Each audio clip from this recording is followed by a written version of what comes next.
And now, ladies and gentlemen, would you please rise for the singing of our national anthem? Our soloist for the national anthem today is David Peterson, who's graduating today with a Master of Music degree.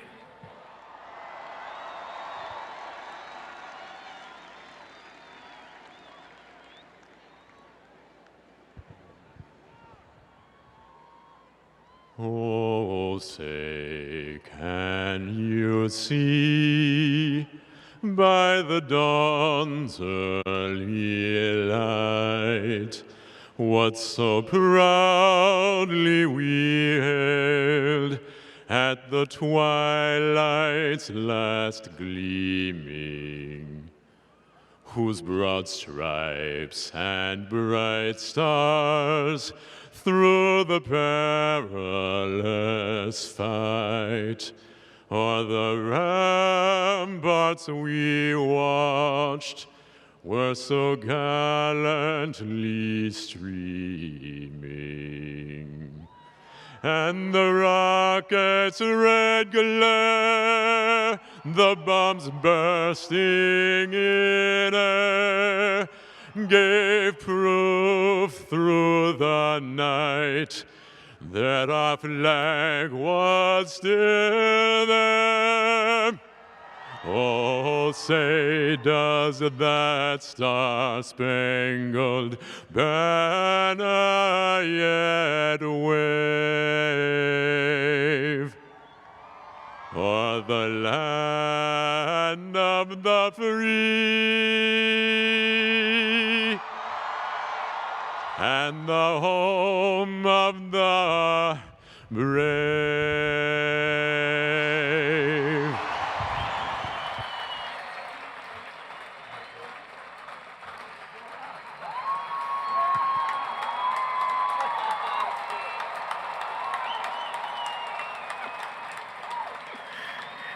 And now, ladies and gentlemen, please welcome the president of San Francisco State University, Dr. Leslie E. Wong.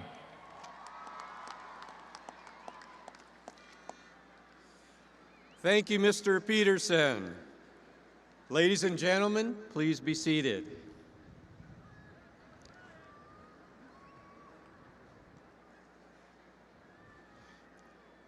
Members of the San Francisco State University class of 2015, good evening.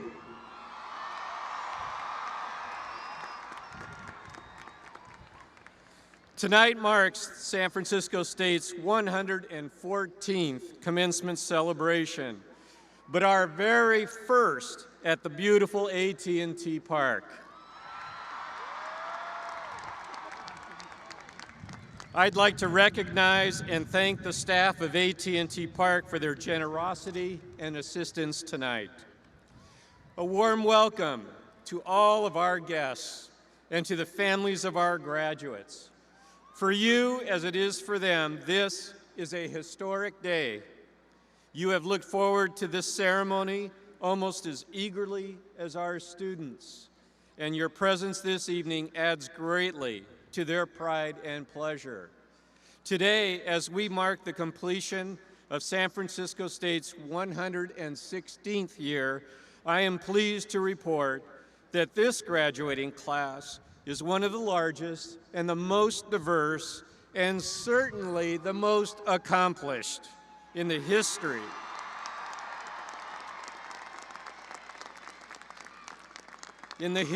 of this great university.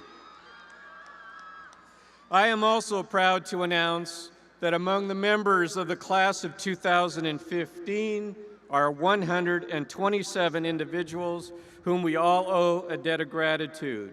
Veterans of the armed services who chose to serve their country before pursuing their degree.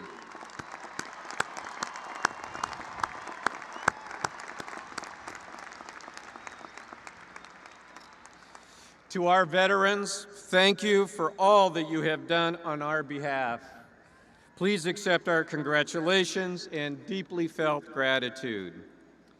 Joining us on the platform are some special guests who will be introduced by Professor Marty Gonzalez of the Department of Broadcast and Electronic Communication Arts, Our announcer for today's commencement series exercises. Please stand as your name is called, and audience, please hold your applause until everyone has been introduced. From the California State University, Trustee J. Lawrence Norton. Trustee Emerita Roberta Achtenberg. From the campus, Trevor Getz, Chair of the Academic Senate. Lolo Hong, Vice President of Student Affairs and Enrollment Management. Ronald Cortez, Vice President of Administration and Finance and Chief Financial Officer. Phoebe Dye, President of the Associated Students. Marianne Begley, Interim Dean of Students. John Gumas, Chair of the San Francisco State University Foundation Board. Jennifer Summit, Dean of Undergraduate Studies. Sasha Bunge, Dean of Faculty Affairs and Professional Development. Ann Hallam, Dean of Graduate Studies. Deborah Masters, University Librarian. And Jose Galvan, Dean of College of Extended Learning and International Affairs.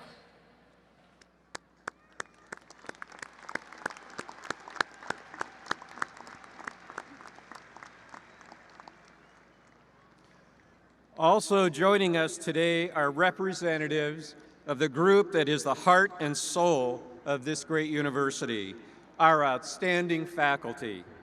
Would the faculty please stand?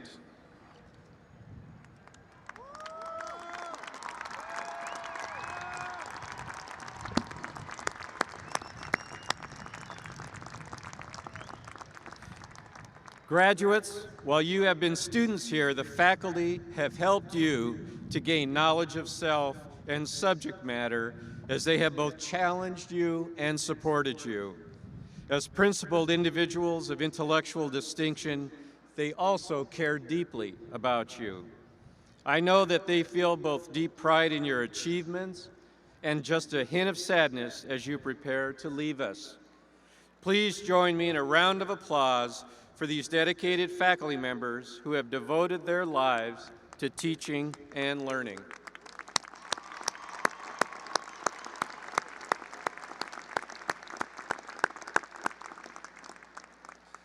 It is now my pleasure to introduce Provost and Vice President for Academic Affairs, Sue Rosser.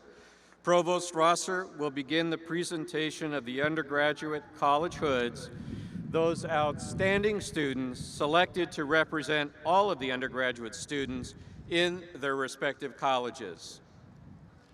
It is now my pleasure to welcome the academic deans of the colleges who will present the undergraduate hood recipients.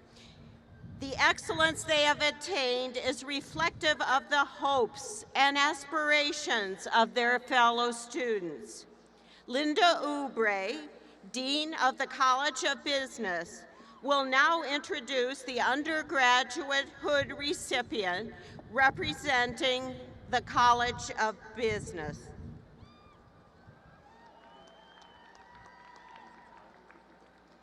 Thank you, Provost Rosser. Will Daniel Sousa please join me at the podium?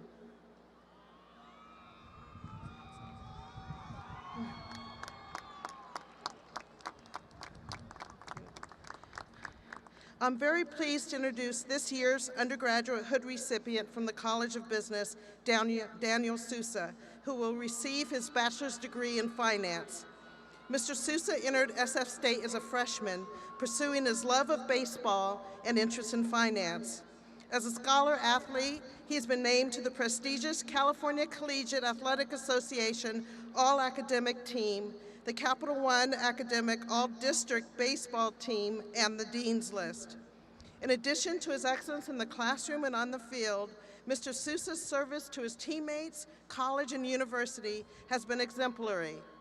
As a freshman, Mr. Sousa organized a fundraiser to help an injured teammate cover unexpected medical expenses.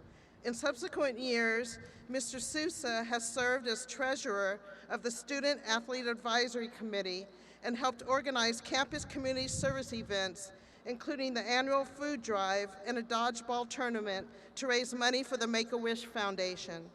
In the summer, Mr. Sousa has coached youth sports camps in his hometown of Benicia.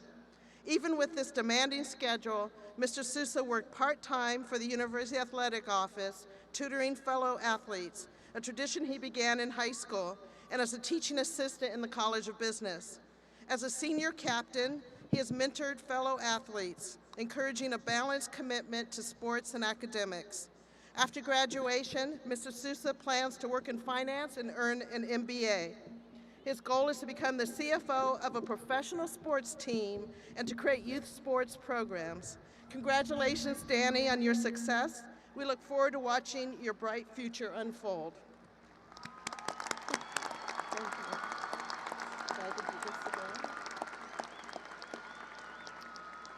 Judith Munter, Dean of the Graduate College of Education, will now introduce the undergraduate hood recipient representing her college.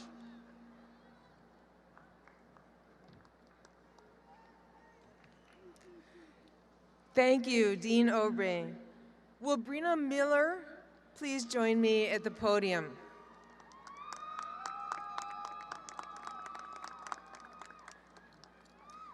It is my pleasure to introduce Brina Miller, the undergraduate hood recipient for the Graduate College of Education. She is graduating from the Communicative Disorders program with a Bachelor of Arts degree. Ms. Miller came to us from Sandpoint, Idaho, by way of San Luis Obispo, where she worked for a few years before enrolling at the College of Marine. She transferred to SF State in 2012 and has been both a model student in the Communicative Disorders program and a visionary leader, working to develop an international focus in her field. In 2013, she was a recipient of the Gilman Scholarship, as well as a grant from the German Academic Exchange Service, which enabled her to be an exchange student in the German city of Tübingen for one academic year. This life-changing experience led Ms. Miller to work closely with the Communicative Disorders program to begin developing several exchange programs that will debut next year. Inside the classroom, Ms. Miller has distinguished herself by earning one of the highest GPAs in the 2014-2015 class. Outside the classroom, she is a clinic aide at a local public elementary school, where she provides speech-language intervention to kindergartners whose first language is Spanish. Recently, Ms. Miller was faced with a difficult decision. She was simultaneously awarded a year-long Fulbright scholarship to return to Germany, as well as acceptance into the master's program in communicative disorders here at San Francisco State. We are overjoyed that she has chosen to stay with us to continue her studies and become a speech-language pathologist. Brina, we are so proud of you and look forward to continuing to watch you grow as a graduate student here at SF State. Congratulations.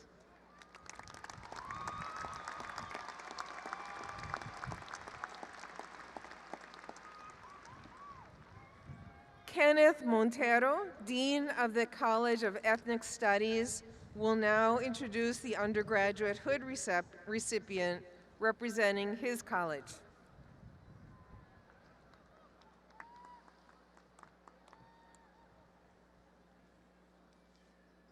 Thank you, Dean Munter.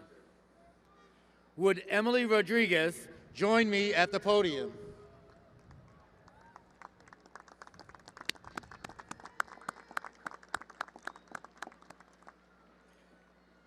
It is my honor to introduce this year's hood recipient for the nation's only College of Ethnic Studies, Emily Rodriguez, who is graduating with a bachelor's degree in Latino Studies. Ms. Rodriguez has not only shown tremendous academic excellence, but she has done so while raising her son as a single mother, working part-time, and attending San Francisco State as a full-time student. While at San Francisco State, Ms. Rodriguez has participated in multiple research projects that serve the Latino community of San Francisco. During the summer of 2013, she trained high school and college students in conducting oral history interviews in the Mission District as part of an anti-gentrification project. She's also completed research for a history of Latinos in San Francisco, sponsored by the San Francisco Latino Historical Society and the San Francisco Planning Department. Ms. Rodriguez volunteers with the San Francisco Day Labor Program, a non-for-profit organization that connects workers with employers. She also serves as a teaching assistant in the Department of Latino Studies. She was in charge of leading group discussions and tutoring students. This experience sparked her interest in becoming a teacher of ethnic studies. She is currently a teaching assistant at a middle school for high-need youth in Visitation Valley and plans to continue her studies, earn her PhD, and return as an ethnic studies professor. Emily, we wish you the best and look forward to the many wonderful things we know you're going to accomplish.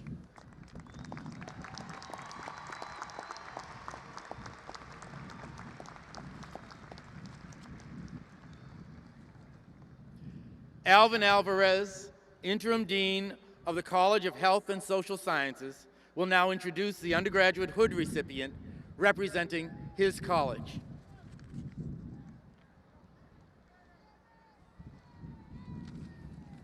Thank you, Dean Montero. Would Nuruddin Shataini join me at the podium, please?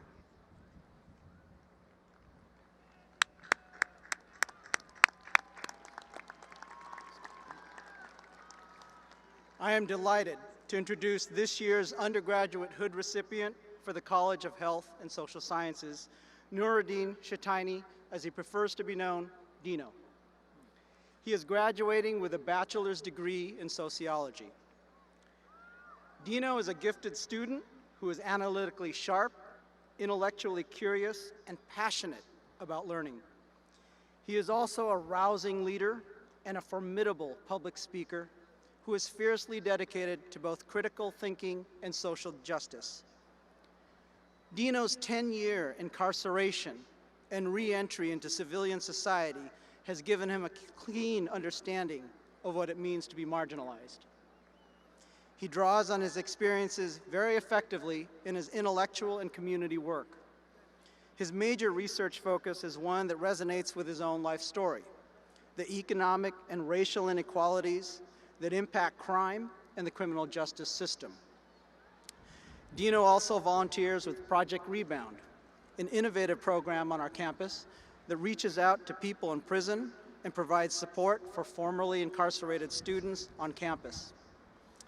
In the fall, Dino begins his studies in the prestigious sociology PhD program at UCLA, where he plans to design and conduct research about the methods of social support that are most helpful to formerly incarcerated people as they re-enter society. Dino embodies our university's mission of combining scholarship with community engagement. His experience overcoming adversity to achieve academic excellence is truly, truly inspirational. Congratulations, Dino, and best wishes for your continued success.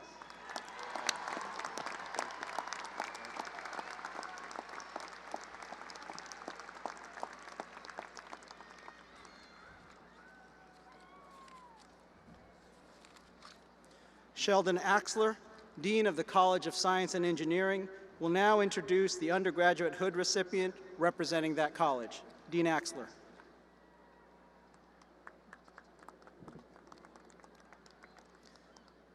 Thank you, Dean Alvarez.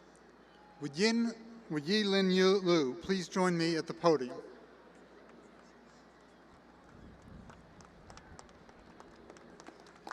I have the great honor of introducing Yi Lin Lu, the undergraduate Hood recipient for the College of Science and Engineering.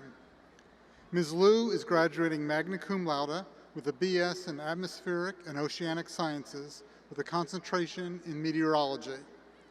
Ms. Liu studied transportation at a vocational college in her hometown of Shanghai, China, before coming to SF State in the fall of 2010 at the urging of her father, who earlier this week flew here from Shanghai to be with us tonight. She immediately excelled in calculus, physics, chemistry, and meteorology. Dr. David David, chair of our Department of Earth and Climate Sciences, and her research mentor, ranks Ms. Liu in the top 2 of all students in the history of the meteorology program, and the best student in his 25 years at SF State. He added that for many years, he had wanted to undertake an ambitious weather forecast modeling project for the Bay Area, but not until he began working with Ms. Liu in 2013 did he find a student with the abilities to tackle that project with him. He and Ms. Liu asked whether or not a state-of-the-art computer weather forecast model configured to calculate 48-hour forecasts at a level of spatial detail never before done systematically for the Bay Area might make better forecasts of the temperature than the National Weather Service. They installed, configured, and began running such a model 4 times a day, month after month, gathered and analyzed hourly weather observations for 90 Bay Area weather stations over that period, and evaluated 3 million of the model's temperature forecasts statistically. Ms. Liu found, surprisingly, that the model's forecast errors vary systematically with the time of day, and she quantified the rate at which the forecast errors grow with time. Information of this sort will help forecasters improve high-resolution model in the future. Next year, Ms. Liu will enter the doctoral program in atmospheric sciences at the University of Albany, part of the State University of New York. She will go there with a full fellowship, paying all fees and tuitions, and a generous stipend. Yilin, we wish you all the best. Congratulations. Thank you. Congratulations. Very proud of you.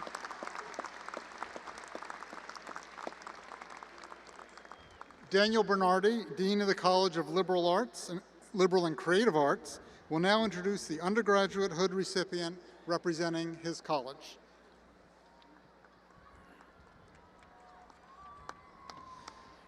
Thank you, Dean Axler. Would Eduardo Gonzalez please join me at the podium?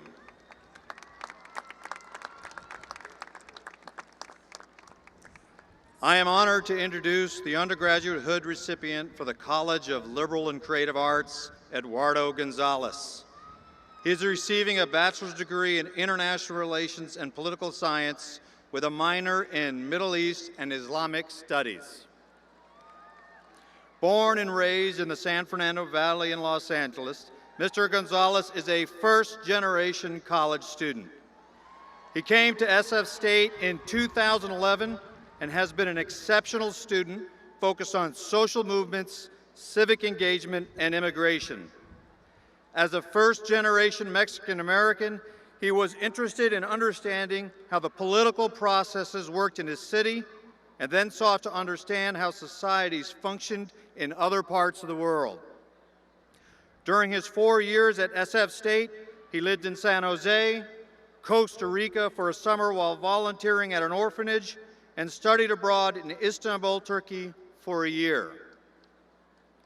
Mr. Gonzalez lived in Turkey during a period of significant unrest, observing firsthand oppressive state responses. The experiences formed the basis of his thesis, Political Participation in Democratizing Turkey, which is published by the University of Pennsylvania. He has been an exceptional student, winning a Middle East and Islamic Studies Excellence Scholarship. After graduation, Mr. Gonzalez will return to Turkey on both a U.S. Department of State Critical Language Scholarship and a U.S. Fulbright. He intends to enroll in a PhD program in the fall of 2016 and hopes to return to San Francisco State as a professor. Eduardo, like your parents in the audience, we are all so proud of you, and we wish you nothing but the best in the future. Congratulations.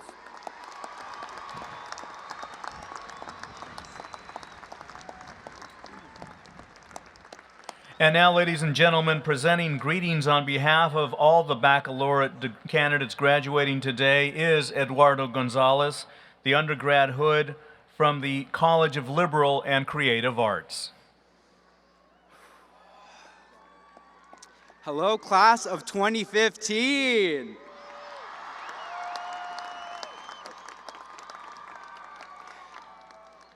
My name is Eduardo Gonzalez. I am a political science and international relations double major and Middle East and Islamic studies minor. I am honored to be representing the College of Liberal and Creative Arts and the graduating class. As a side note, I should mention that my family is sitting over there and my parents didn't know I'd be speaking tonight. Surprise!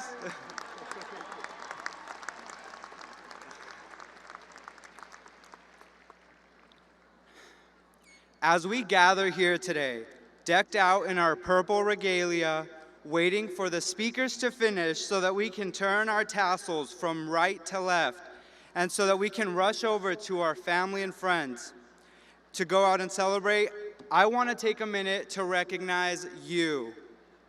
I am so inspired by everyone graduating here today. I am inspired by your dedication to attaining a quality education, to receiving this degree that has been 4, sometimes 5 or more years in the making.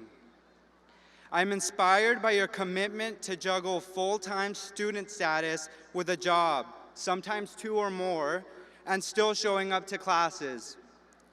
You have probably waited in that long line for Pete's Coffee in the library, pulled all-nighters after promising that this semester would be different. And if you're anything like me, you've probably wondered why the Gators are mascot.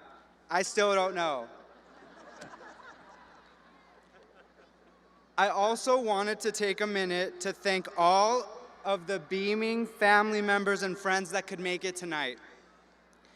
Like many of you graduating here today, I am a first-generation college student from immigrant parents who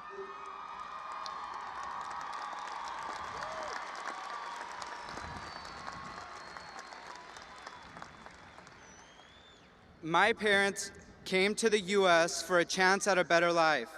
My dad, hi Dad, took his children to work with him and exposed us to the grueling life of hard labor and low pay from a young age.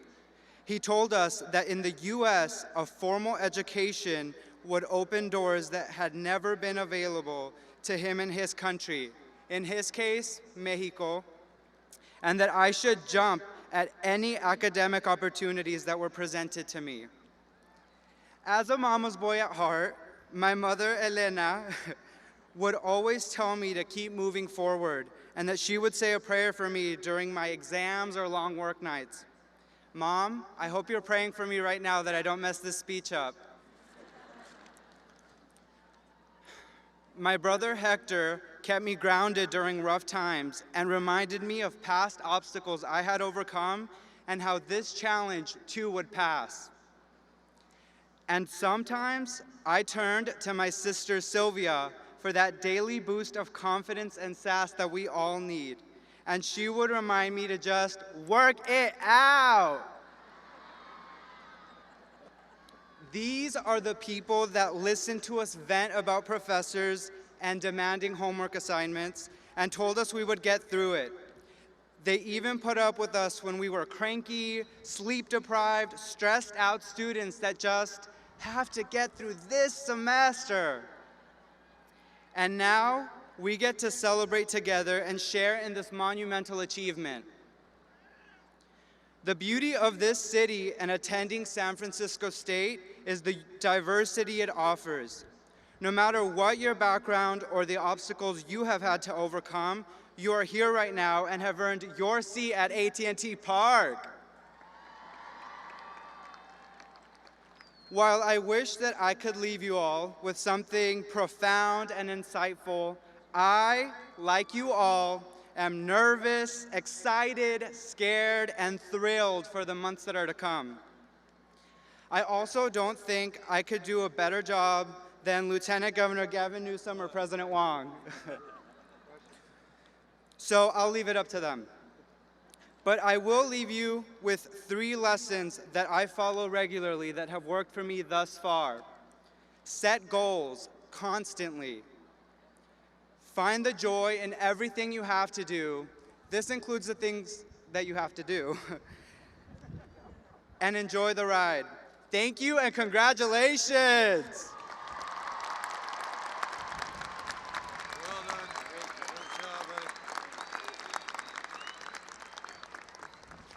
Thank you, Mr. Gonzalez. Your reflections on the educational experience and the important contributions of family and friends demonstrate the true essence of tonight's celebration. We've now arrived at the part of the ceremony where we recognize the graduate hoods, those outstanding students representing all the students earning master's and doctoral degrees from each of our colleges.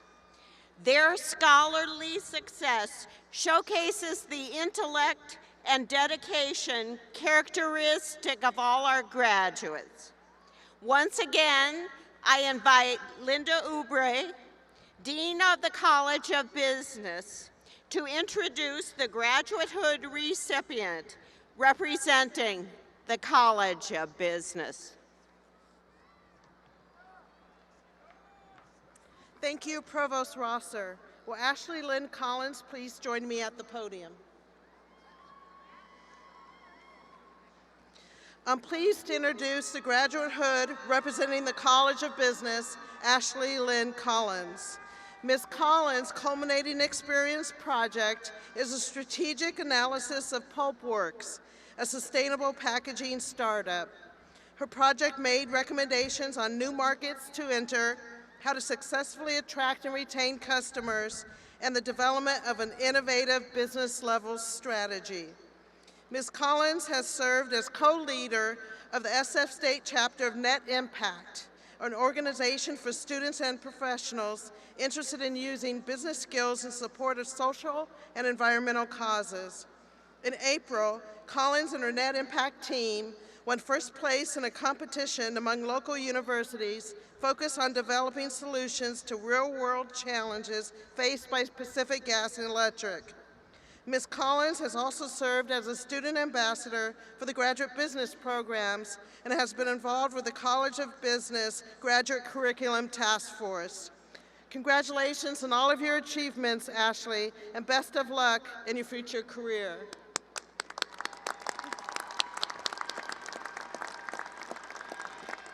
Judith Munter, Dean of the Graduate College of Education, will now introduce the Graduate Hood recipient representing her college.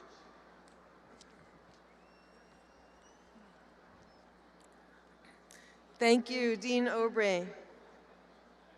Will Nancy Reyes please join me at the podium?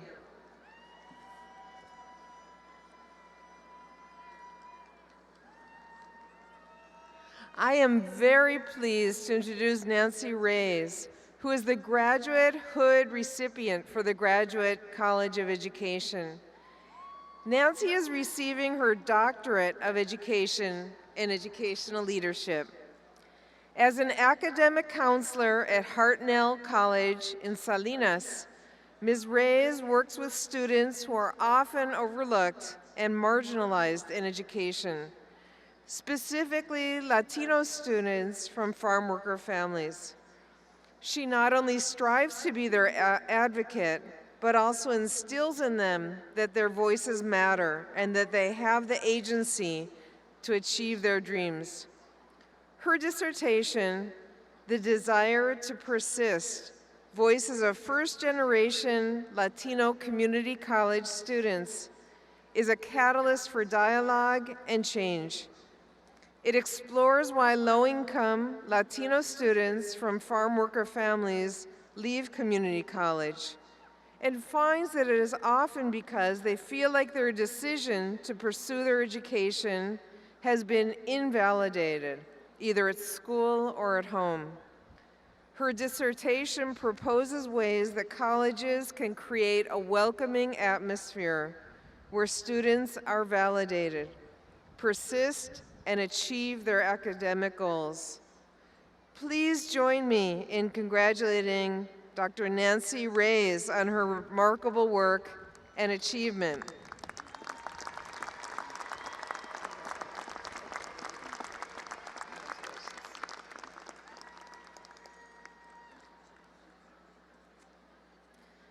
Alvin Alvarez, Interim Dean of the College of Health and Social Sciences, will now introduce the Graduate Hood recipient representing his college.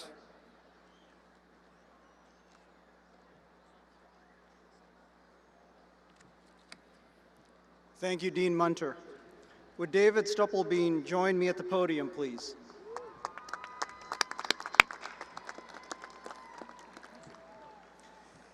It gives me great pleasure to introduce David Stuppelbein, the Graduate Hood recipient from the College of Health and Social Sciences. Mr. Stuppelbein has made exceptional contributions to the field of public health as a researcher, practitioner, and educator to promote health equity and social justice. He has won numerous awards and scholarships, including a prestigious UCSF Minority Training Program in Cancer Control Research Fellowship. He has collaborated on numerous studies to improve healthcare access and outcomes for underserved populations. His final project critically examined the scarcity of health scholarship on multiracial populations. This fall, Mr. Stuppelbein will enter the Doctor of Public Health program in community-based and translational research at the University of Hawaii at Manoa. David, we extend our sincere congratulations and wish you the best of luck as you pursue your PhD. Congratulations.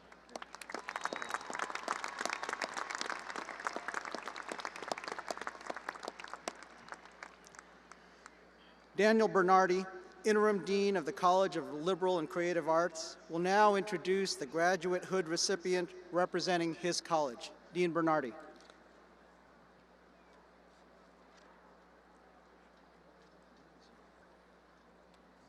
Thank you, Dean Alvarez. Would Lindsay Elizabeth Sivisland please join me at the podium?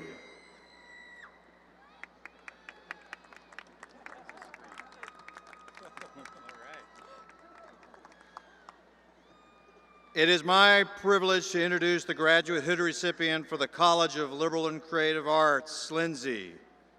Lindsay is receiving her Master's of Arts in English with a concentration in teaching English to speakers of other languages.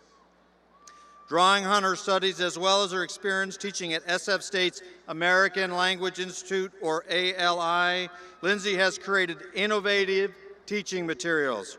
Her focus is on low proficiency English learners with limited fluency who face challenges in adapting to peer feedback. Her materials have proven to be very successful in the classroom, and in fact, ALI is adopting them now. Lindsay plans to apply to the U.S. State Department's English Language Fellows Program, which dispatches professionals to serve as teacher trainers and language program developers across the globe. We wish her all the best and know that whatever she does, she will continue to do impressive and important work. Congratulations, Lindsay.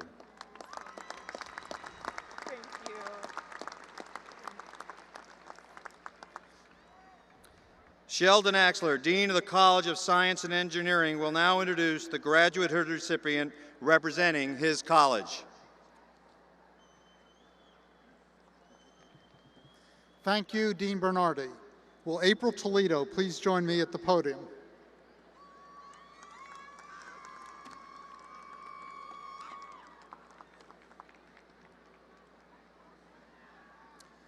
I am pleased to introduce the Graduate Hood recipient for the College of Science and Engineering, April Lynn Toledo.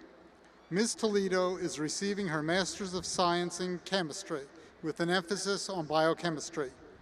With a tireless commitment to research excellence and passion for scientific inquiry, Ms. Toledo has served as a positive ambassador for women in the sciences. She has personally recruited and trained other young women to pursue biophysics research at San Francisco State. Insights from Ms. Toledo's thesis work will help reveal the structural basis for gene expression modulation during the course of development and will provide insights into diseases with pathologies in gene expression, such as cancer. She has been accepted into PhD programs at several top research schools, and her thesis work is being readied for publication. We are so proud of you, April, and look forward to seeing the great work you do in the future. Congratulations.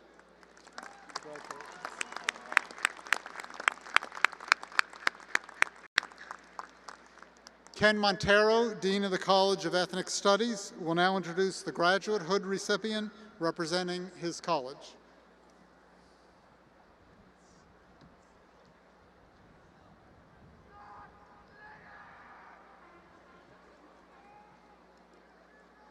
Thank you, Dean Axler. Would Jonathan Broomfield join me at the podium?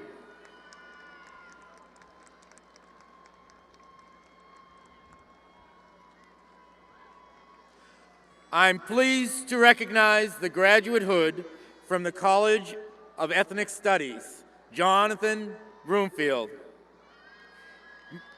Mr. Broomfield is globally known for his work teaching and reaching youth and their families through the Arts Education Program at a youth-serving non-for-profit, Safe Passages. He has been an invited presenter in countries ranging from Germany to Senegal, and is known as a pioneering teacher and scholar across the U.S. He is also a proud holder of a bachelor's degree from San Francisco State. Mr. Broomfield's master's thesis sets a new standard for published literature around aerosol art and culture, commonly referred to as graffiti. Making links to historic Africana aesthetics, his work contributes important interventions to improving equity and social justice among African-ancestored Latino Pacific Islander youth in the Bay Area. Congratulations, Jonathan, and best wishes for your continued work, changing the lives of young people.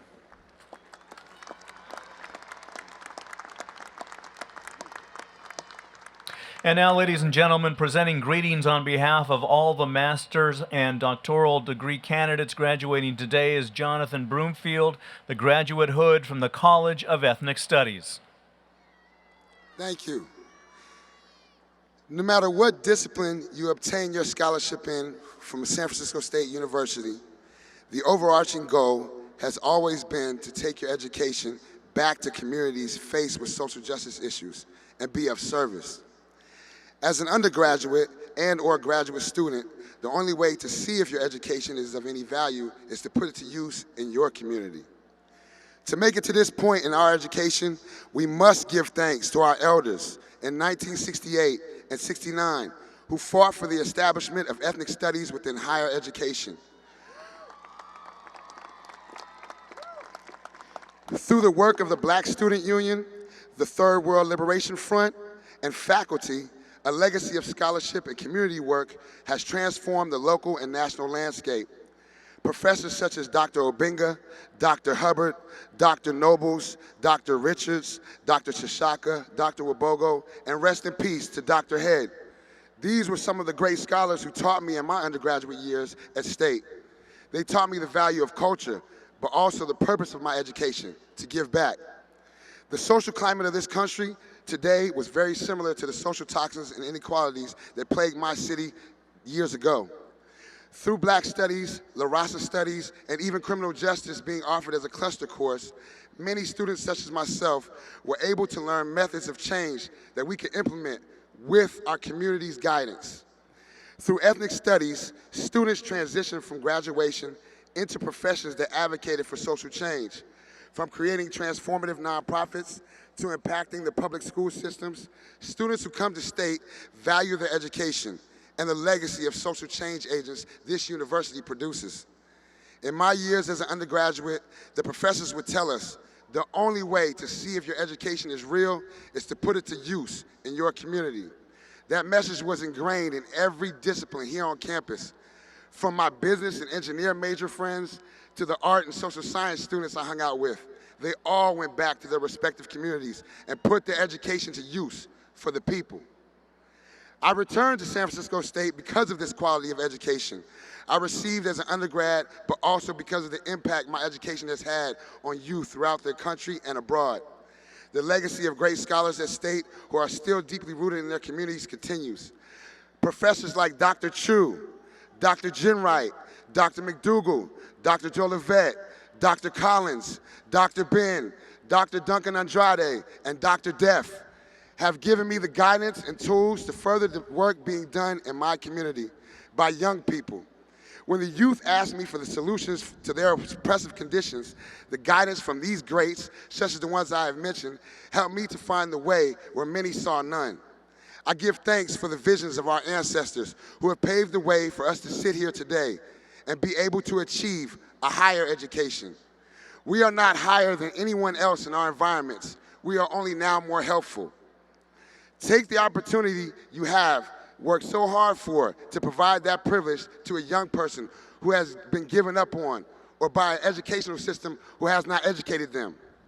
Share your creativity with youth that are unable to afford the materials and canvases that you have had at your disposal. Volunteer your medical and mental health knowledge with communities that face unjust health conditions and are ill-informed about resources available to them. I used to be one of those knucklehead kids that was kicked out of classes, schools, centers, and even train yards on a consistent basis. But hip-hop saved my life by showing me that education will open up opportunities for my community in more ways than any self-destructive trap designed for my failure would. For the youth in my work, hip-hop has been the only outlet and alternative to the violence and criminal activity that plagues our neighborhoods.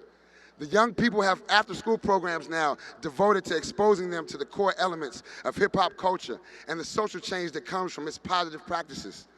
Hip-hop is offered as a course in multiple capacities at several colleges around this country. But through campuses like San Francisco State, graduates have come back into the Bay Area and created those dynamic classes in the K-12 school systems I just spoke of. By providing young people with the same outlets we are receiving in college, to them in middle school, they will have a better chance at obtaining the same reward we all have today. Let's be conscious of the fact that we are carrying on tradition of great scholars and freedom fighters when we give back to our respective communities using this education we were given. I close by saying thank my family, my son, my wife, and Africa for lending me your time and truly humbling myself and your hearts to be part of this greatness. Ashe.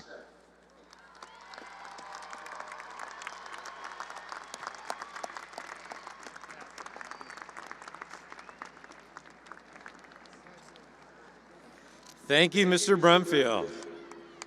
Your remarks serve as a reminder that the work of social justice is never complete, and that a key hallmark of an SF State education is how it is put to use for the betterment of others.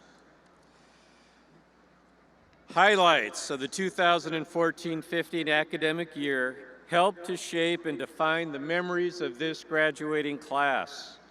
Now we invite you to enjoy a sampling of some great moments from the past year at SF State. As you watch, you will see examples of our academic excellence, creativity, inspiring performance, and impressive community involvement, both close to home and far from it. Together, they symbolize the power of the San Francisco State experience.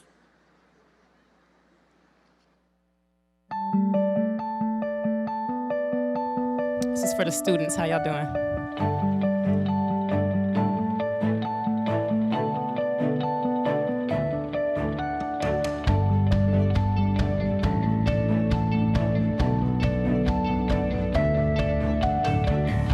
And I really see us on an arc of success, of producing students that are going to transform the lives of people in the community that we call this planet.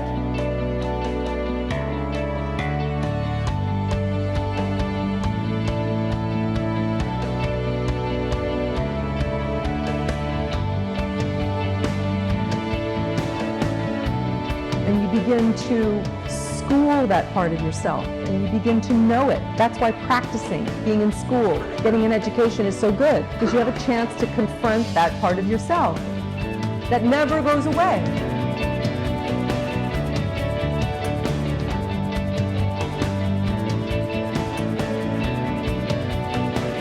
We've come too far, we made too much progress, and we're not going back, we're going forward.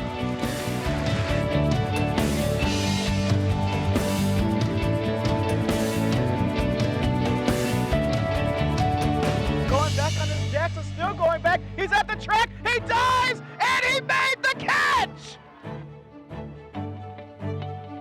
On your marks, get set, go!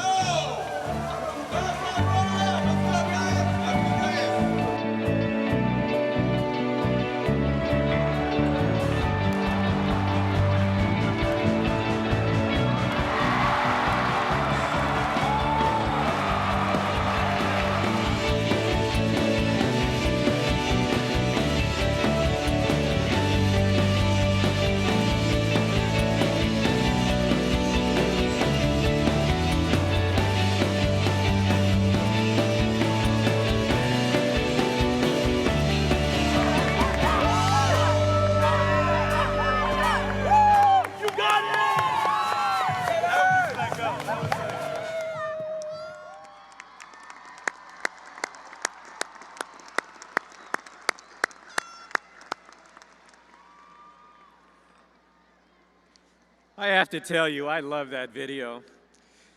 Every day as president of this great university, I am continually impressed by what our students, staff, and faculty achieve. The video is also a reminder that this class contributed greatly to our new strategic plan, which is charting the course of SF State for the decade ahead. At commencement, we not only recognize all that you, our graduates, have achieved as students, we look ahead to what you can accomplish as educated and concerned citizens. And so each year, we choose this day to honor outstanding men and women who can serve as role models, people who exhibit the highest values and achievements to which you can aspire. Now, with the assistance of California State University trustee J. Lawrence Norton and trustee emerita Roberta Achtenberg, I would like to present three remarkable individuals upon whom we have chosen to bestow the academic world's highest award, the Honorary Doctorate. Would Peter Gable please join us?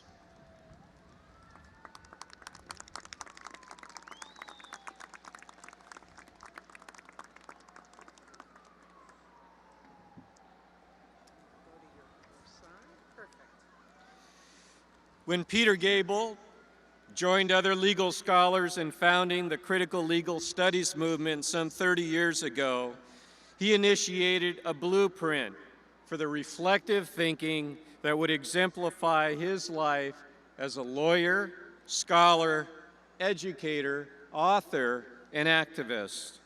The son of actors Arlene Francis and Martin Gable, Peter Gable might have been attracted by a career in the entertainment industry, but his desire to make the world a more just place led him to the law. After graduating magna cum laude from Harvard Law School and earning a PhD in psychology from the Wright Institute, Gable became a vocal proponent of critical legal studies, a movement that challenges the biases, assumptions, and class conflicts at the heart of traditional legal institutions. He is the author of many articles and books on law, politics, and social change, including Another Way of Seeing, essays on transforming law, politics, and culture, and The Redemptive Power of Law, finding spiritual meaning in the legal culture and using it to create a better world. Gable is a legal scholar and educator committed to using the law as a tool of progressive social transformation. He has exemplified that commitment in our community. For nearly 30 years, Gable taught law at the New College of the California School of Law in the Mission District. He was the first chair of Berkeley's Police Review Commission and co-founded the Project for Integrating Spirituality, Law, and Politics, a national network of attorneys dedicated to finding a new, more empathic approach to the legal system. In addition to being a college president, law professor, and legal scholar, Gable is a humanist, neighborhood activist, and community builder. He created the Arlene Francis Foundation, was a driving force behind the Noe Valley Farmers Market, and organized campaigns to save his neighborhood's corner coffee shop and its independent bookstore.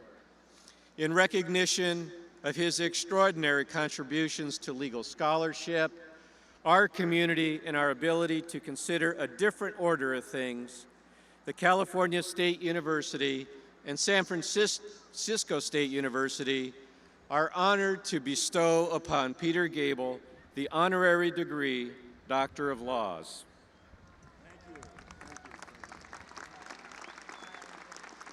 President Wong, the California State University, on the recommendation of San Francisco State University, hereby confers upon Peter Gable the honorary degree of Doctor of Laws with all of the rights, privileges, and honors pertaining thereto.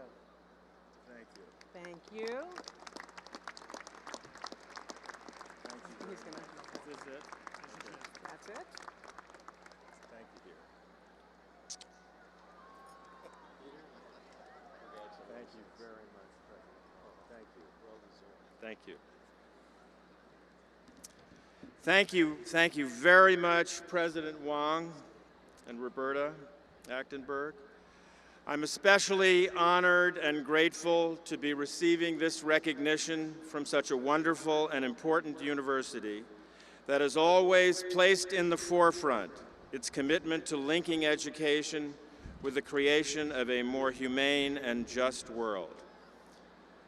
From the breadth and diversity of your faculty and student body, to your role in pioneering the development of ethnic studies and other socially progressive courses of study, to the words of your university mission statement that affirm your, and I quote, unwavering commitment to social justice, to the actions taken by the university in support of those words, including the recent public stance taken by your president, Les Wong, in opposition to legislation in Indiana that could have legitimized discrimination based on sexual orientation. San Francisco State has always embodied my ideal of what a public university should be.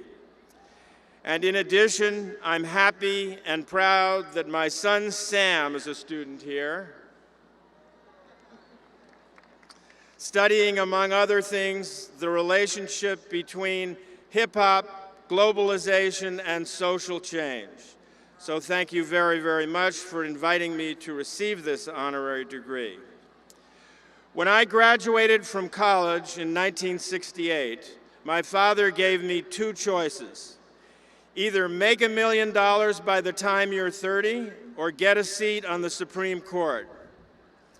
Fortunately for me, although possibly not for him, in 1968 there was a radiant spirit of idealism in the air that drew me into the great social movements of that time: the Civil Rights Movement, the anti-Vietnam War movement, the women's movement, the environmental movement, the gay and lesbian movement, all movements that sought to transform the world in a more loving and just direction. In the years following my graduation, I came to realize that at the heart of all these social movements was a deep longing in all human beings for mutual recognition of our common humanity, a desire to become fully present to each other as who we really are, to see each other, in the words of Martin Buber, as an I and thou in a relationship of authentic human connection. I also came to see that the world that we have inherited is too much infused with a fear of the other, with a fear of each other, that divides us, leads us to deny our desire to truly see and connect with one another, and leads us to see the other as a threat rather than as the source of our completion as social beings. What I learned from the social movements of my youth was that we really can overcome the racism, the sexism, the more pathological forms of nationalism, and the other manifestations of the legacy of fear of the other that we have inherited, but only by building movements and organizations and workplaces and neighborhoods that foster empathy, compassion, and an open-hearted spirit of cooperation that allows our underlying longing for mutual recognition to spontaneously bubble up to the surface, and allows the underlying vulnerability that exists within each of us to become visible to the other person and to have it be met by the affirmation and love and grace that it deserves. As we build what Martin Luther King called beloved communities of this kind, with this kind of open-hearted spiritual and moral depth, I'm confident that we will gradually thaw the legacy of fear that separates us and create a world based on cooperation, economic and social equality, and concern for each other's welfare. So what I would say to you graduates today is this: don't listen to your fathers. Actually, I'm only kidding. My father was a wonderful person, and I learned an enormous amount from him. But I am saying that another world is possible, and that whatever you may decide to do as you move your life forward, use your life energy to recognize the true humanity of others you come into contact with. And through your efforts, help give us all the confidence that the longing for a loving world that we each feel within ourselves actually exists in all of us, no matter how much out of fear we may at first conceal it. At some point, we really will emerge into public space as a great evolutionary social movement, and we will transform the world for the better. As a poet of my generation put it, you may say that I'm a dreamer, but I'm not the only one. I hope someday you'll join us and the world will live as one. Or, as my son Sam puts it today in one of his verses, when the masses come together, intertwine the sounds. When it happens, conquer never and apply the now. Thank you.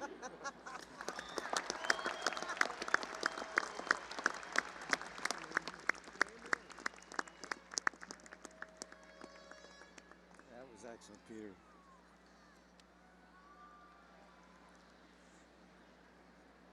Our next honoree is Lawrence Ferlinghetti. At 96 years old, Mr. Ferlinghetti remains active and vibrant, and while he would like to be celebrating with you tonight, he was unable to join us. However, a small group, including Trustee Norton and I, were able to visit with Mr. Ferlinghetti at his home recently, and I'd like to share with you what I said to him. Quote, "I am waiting perpetually and forever, a renaissance of wonder." The closing line in Lawrence Ferlinghetti's poem, "I Am Waiting," serves as an important reminder that the search for knowledge, understanding, and justice are endeavors that even the best among us never complete. His incredible body of work in the arts is indeed premised on his perpetual devotion to wonder and the meaningful difference it can make. As a child of immigrant parents, Ferlinghetti persevered through the terrible loss of his mother and father at an early age. He attended a number of secondary schools on his way to a journalism degree from the University of North Carolina, Chapel Hill. Following the bombing of Pearl Harbor, he served as a naval officer during World War II, where he participated in the Normandy invasion and saw the devastation of the atomic bomb dropped on Nagasaki. Those experiences undoubtedly influenced the man he became, and his artistic reflections upon them have influenced generations to follow. After the war, he returned to his studies, earning graduate degrees from Columbia and the Sorbonne. In 1951, he came to San Francisco, the place where he would start a literary revolution. Along with partner San Francisco State alumnus Peter Martin, he founded the City Lights bookstore in 1953, and shortly thereafter, City Lights Press, institutions that, to borrow his words, paint light on the wall of life. At City Lights, Ferlinghetti convened some of the greatest literary minds of the Beat generation: Jack Kerouac, Allen Ginsberg, William Burroughs, Diane DePrima, and a host of others embraced his notion of literature that was both relevant and accessible to the masses. Their work questioned the assumptions of established society and boldly intertwined art and politics. Ferlinghetti has lived a life of conviction and courage, and he ardently defended artists who challenged the world around them. He published the writings of many counterculture thought leaders at a time when their contributions were considered disruptive. Indeed, Ferlinghetti even faced criminal charges for publishing and selling Allen Ginsberg's Howl. When he was acquitted in 1957, the landscape of American literature changed forever. In recognition of his tremendous contributions to literature and art, and to an extraordinary life dedicated to fostering a renaissance of wonder, San Francisco State University is proud to confer upon Lawrence Ferlinghetti the honorary degree, Doctor of Fine Arts.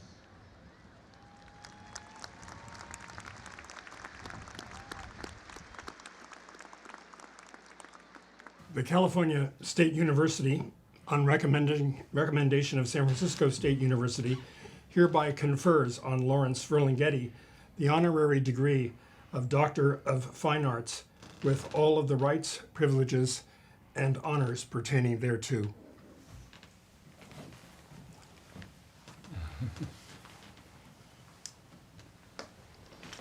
Dr. Ferlinghetti, congratulations.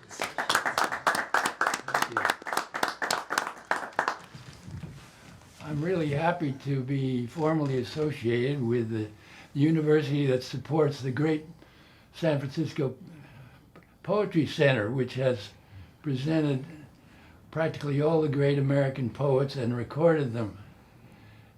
And sono molto onorato.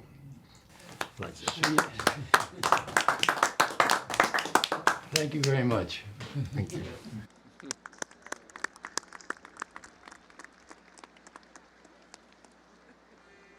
Trustees?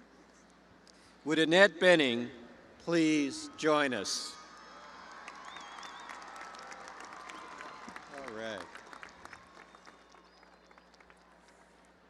Born in Topeka, Kansas, and raised in San Diego, Annette Benning fell in love with acting in junior high after winning the lead role in a school production of The Sound of Music. She continued to act throughout high school and junior college before transferring to San Francisco State University. Drawn by the university's large, active drama department, She appeared in a number of productions, including The Mousetrap, The Country Wife, and Light Up the Sky. Benning graduated with honors from San Francisco State in 1980, earning a Bachelor of Arts degree in theater.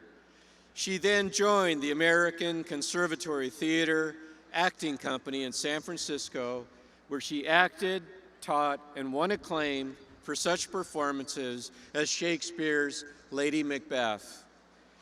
Benning moved to New York City in 1987 and was cast as Holly Dancer in the stage production of Coastal Disturbances. The role earned her a Tony nomination and the Clarence Derwent Award for Outstanding Debut Performance. Her feature film debut, In the Great Outdoors, with co-stars Dan Aykroyd and John Candy, followed a year later, and just 2 years after that, her portrayal of Myra Langtry in The Grifters was recognized by an Academy Award nomination for Best Supporting Actress. In 1995, Benning played Virginia Hill in Bugsy, earning a Golden Globe nomination for Best Actress. In the years since, Benning has earned 3 more Academy Award nominations, 2 Golden Globe Awards, a Screen Actors Guild Award, and numerous other honors. Her image is permanently etched in the annals of American cinema for her performances in American Beauty, Being Julia, and The Kids Are All Right. Benning is a committed alumna of San Francisco State University. She was inducted to the San Francisco State Alumni Hall of Fame in 1995 as the Alumna of the Year and has made numerous visits to campus to speak with students and faculty in the theater department. Her latest film, Danny Collins, was just released in March, and we look forward to seeing her sensitivity, creativity, and artistic mastery on stage and screen for many years to come. In recognition of her contributions to cinema and theater, her artful portrayal of powerful female characters that will stay with us for generations, and for her generous mentoring of those who would follow behind her, the Board of Trustees of the California State University and San Francisco State University are proud to confer upon Annette Benning the honorary degree, Doctor of Fine Arts.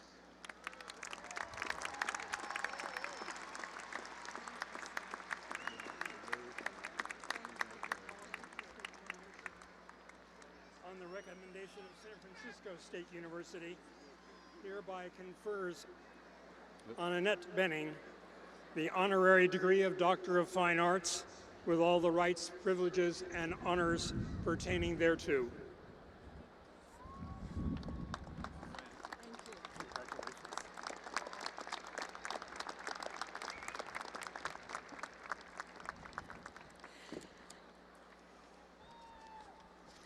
Thank you. Thank you, Les Wong and the Board of Trustees for entrusting me with this extraordinary honor. After 2 years of community college at Mesa College in San Diego, I moved to San Francisco.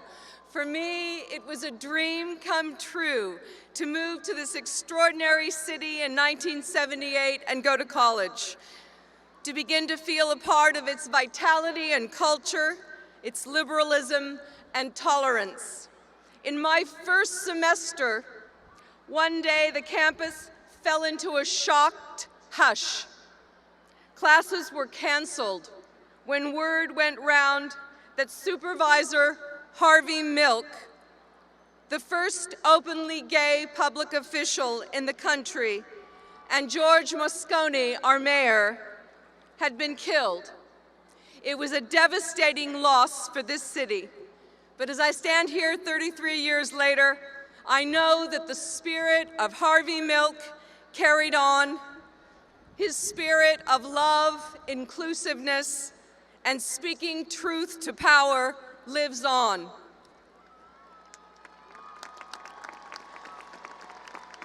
And look how far we've come. as the issue of same-sex marriage is being openly debated in our own Supreme Court, as well as in many governments around the world.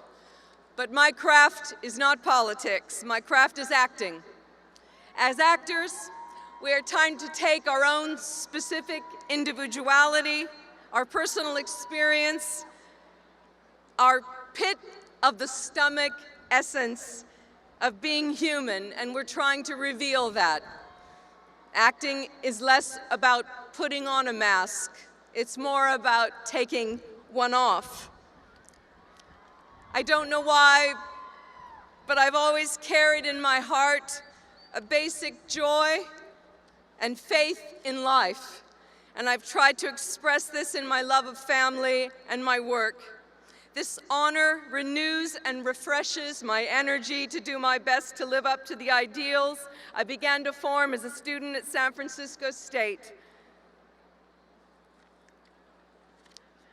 My one word of advice to the graduates, and since I'm now a doctor, I feel qualified to give advice.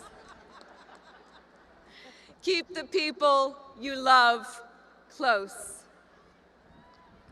I say that because this moment wouldn't be half as much fun or as meaningful without the presence of my dear husband, Warren Beatty.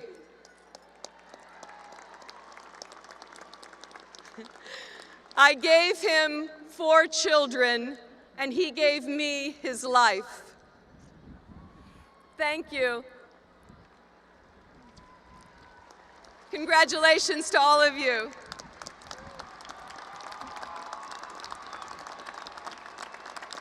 I'm deeply honored. And now, ladies and gentlemen, Vice President for University Advancement Robert Nava will now present the class of 2015's gift to the university.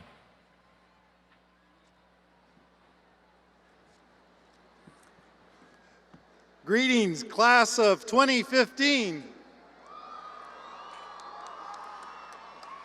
As you walk across the stage today, you not only become the proud holder of a degree, but you also become now and forevermore a graduate of San Francisco State University. You join the ranks of accomplished alumni in the region, the nation, and the world who are leading in their chosen fields and making positive contributions to our society, like our distinguished alumna, Dr. Annette Benning. Some among you have already shown your appreciation for San Francisco State by contributing to the senior class gift, and we thank you. Over the years, the senior class gift has supported student scholarships, strengthened student leadership programs, and supported other programs. This year's class has dedicated the senior class gift toward building a symbol of your pride in excellence. A 10-foot-tall gator spirit statue designed by Professor Emeritus Leonard Hunter will be erected with your support to recognize your school spirit for years to come. I am delighted to recognize Luis de Paz and Virginia McBride to present the check on behalf of the class of 2015.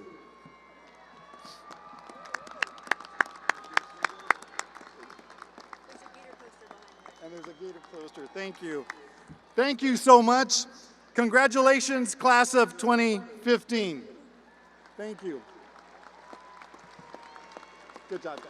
Good. Thank you. Awesome. Good job. You look great.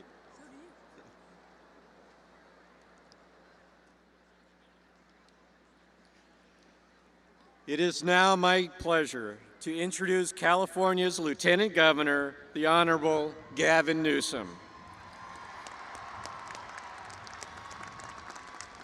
In 2004, Gavin Newsom became the youngest person to be elected mayor of San Francisco. 36 days into his first term, he made the headlines by allowing same-sex couples to marry, a courageous act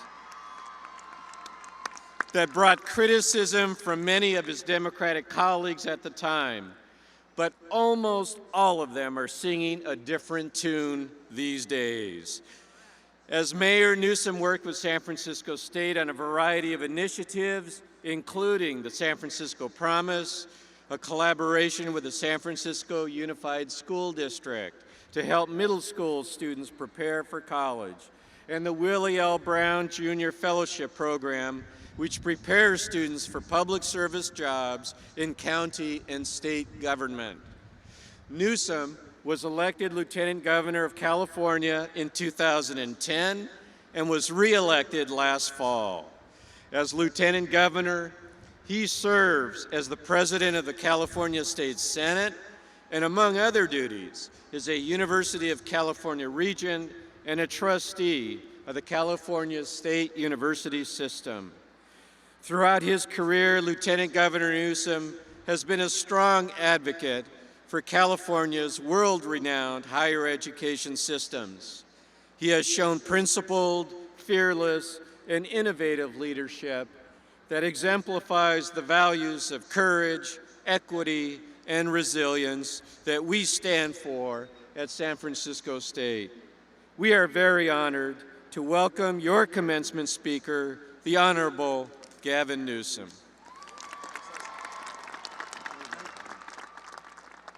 Thank you, Mr. President. Another sellout crowd at AT&T Park. I know what you're thinking.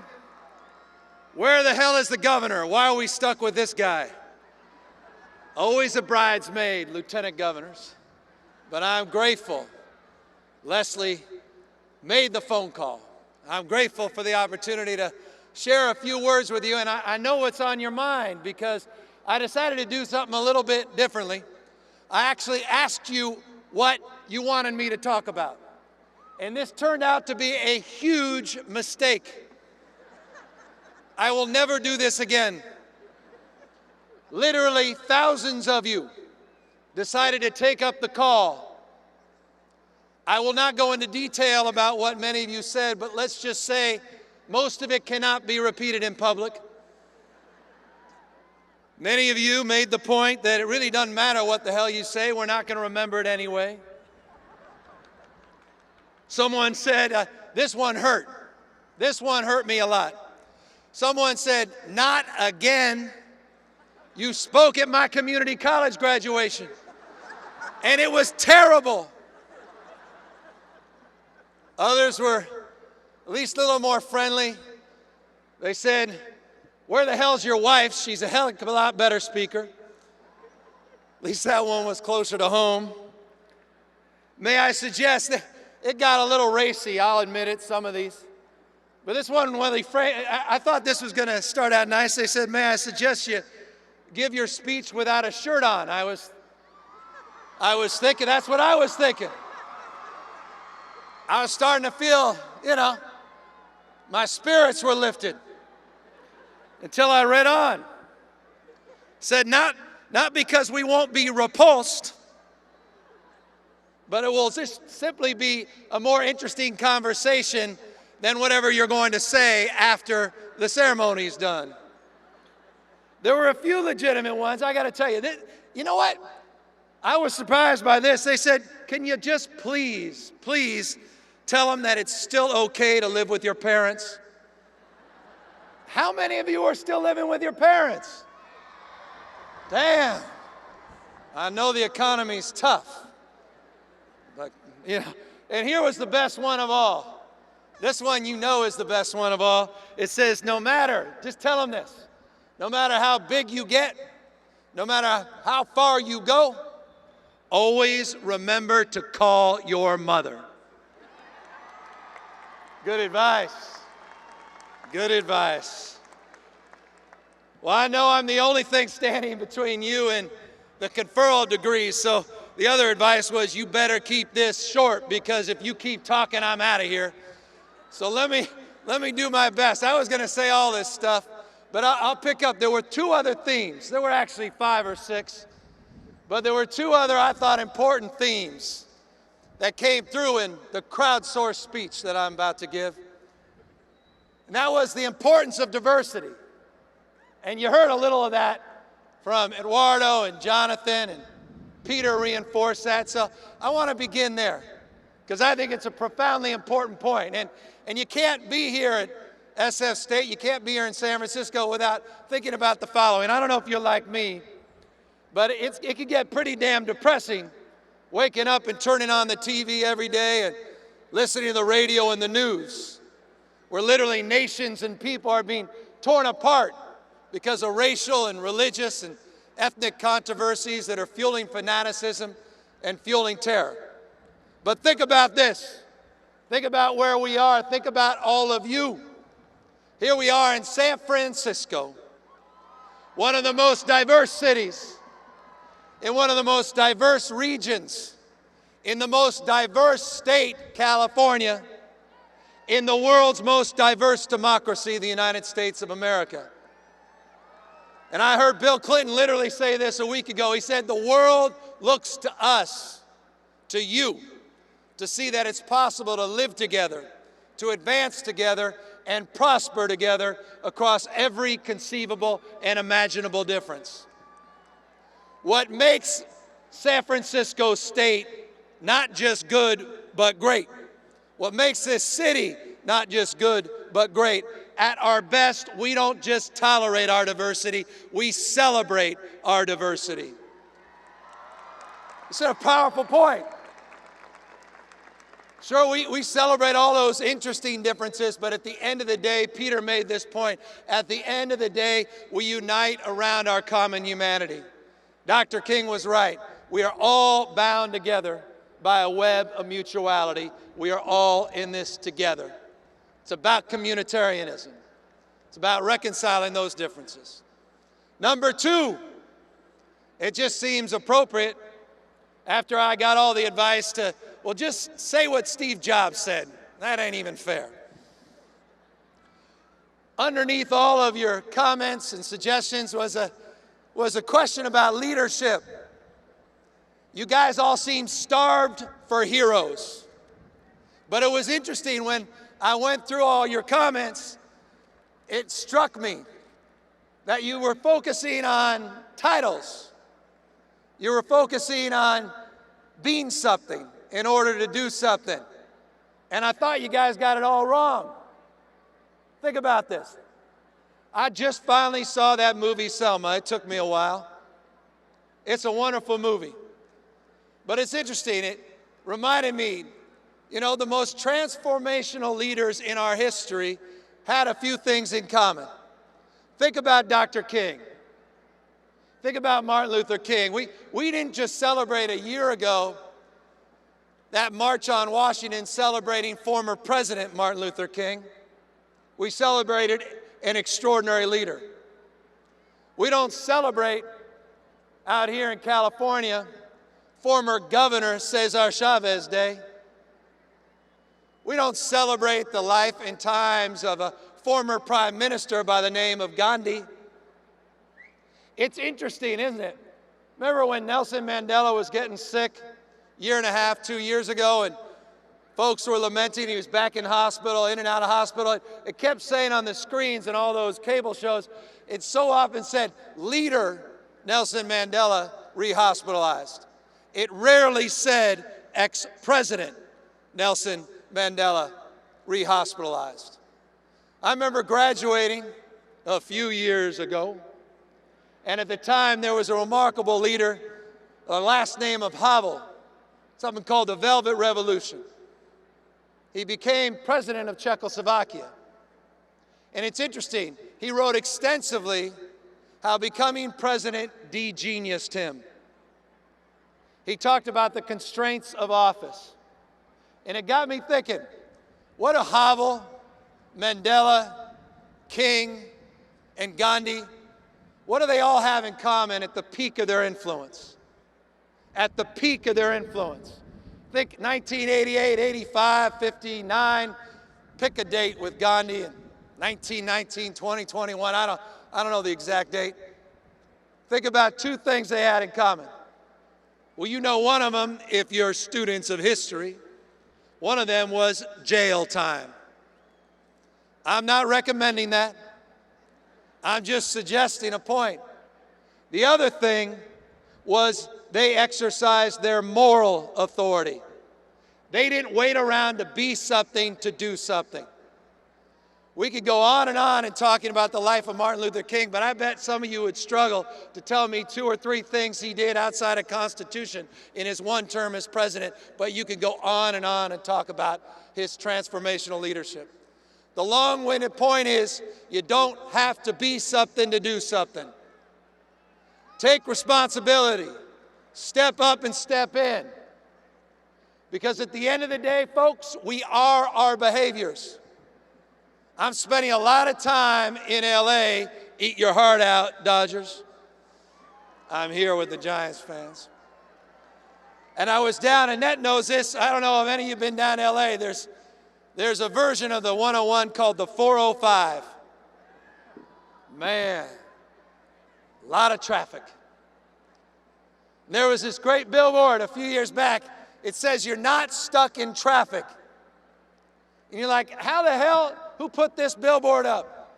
It's the 405. And you're driving along and you move about 200 yards, takes about 30 minutes.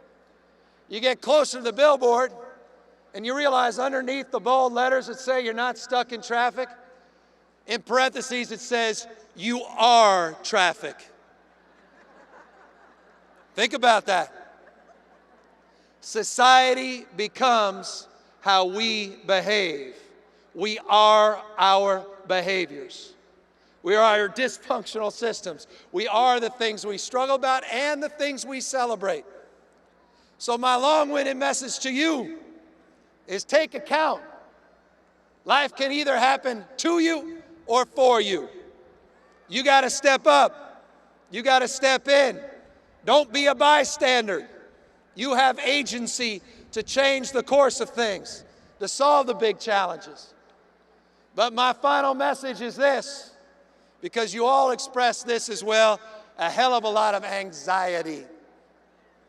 You're all so perfect. All so perfect, are you? But underneath it all, there's all that little bit of anxiety Eduardo talked about. We all have it. And so I just want to make this point because I went around, I know my time's up. I heard the horn. You warned me. I read your tweet. I want to make this point. I want to make it because it was made better than anyone else. Someone said that the secret of all success, I thought, well, that's kind of interesting. What is the secret of all success?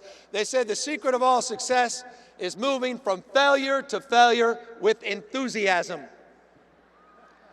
That was, by the way, Winston Churchill who said that. And I kind of like that. And I want to encourage you this. Parents, don't pay attention to this. This is not what you're teaching your kids. I want all of you to start failing forward fast. Mistakes are a portal of discovery. If you're not failing, you're not growing.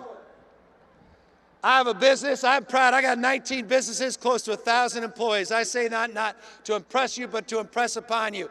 One fundamental point. I have a failure award in my businesses. I reward the employee who screws up the most. You should come to our annual Christmas party.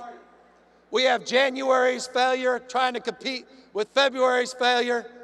Everybody's stepping up there talking about how they screwed up more than the other guy. I love it. It's about taking initiative. It's about being accountable. It's not about waiting for a guy or gal on the white horse to come save the day. Make mistakes. Learn from your mistakes. And remember, all of you, to call your mother. Thank you all very, very much.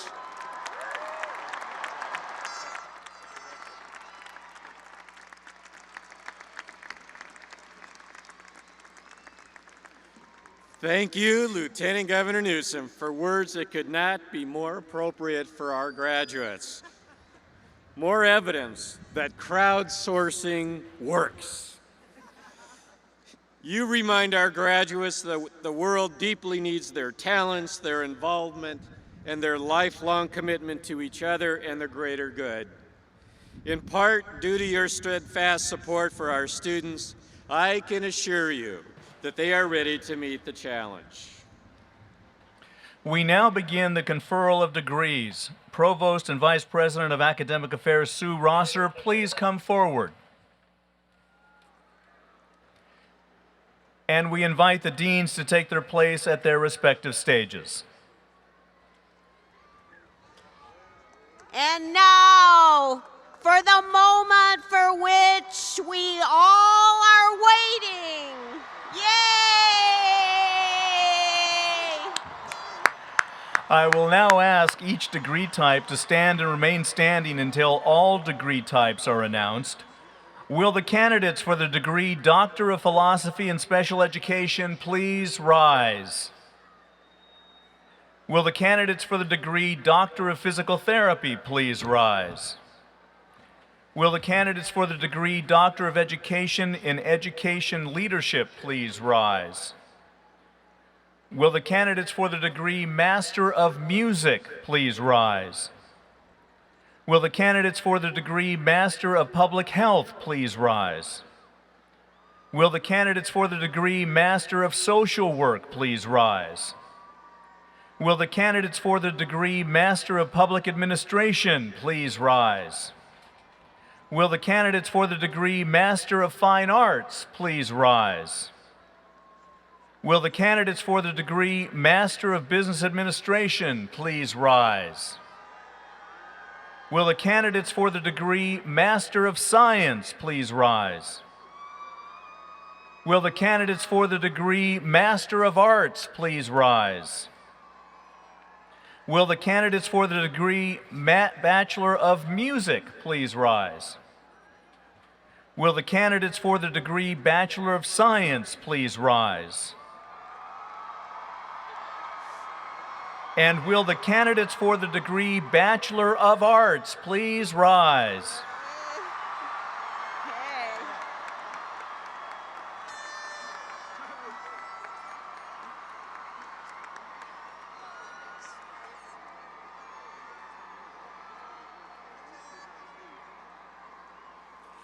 Mr. President, subject to the completion of all requirements as prescribed by the trustees of the California State University and the faculty of San Francisco State University, and for joint degrees by the regents of the University of California and their faculty, these candidates are presented for receipt of their respective degrees. Yay! Yay!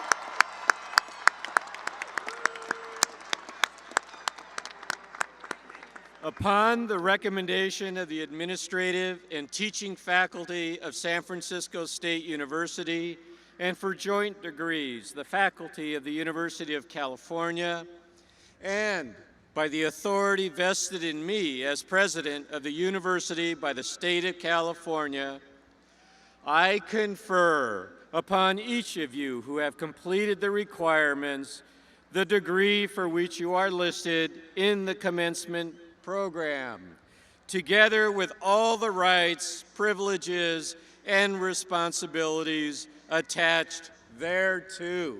You are official.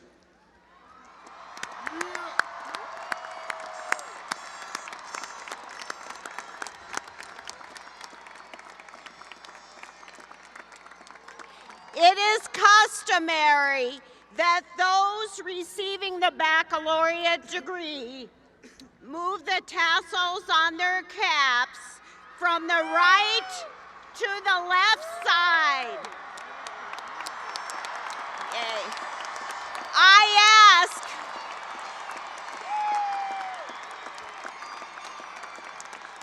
ask that you who have just received your degree, move your tassels now.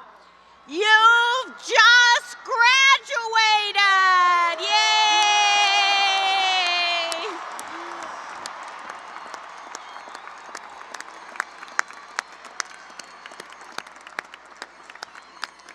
Members of the audience, I present to you the class of 2015. Please join me in a round of applause for all of them.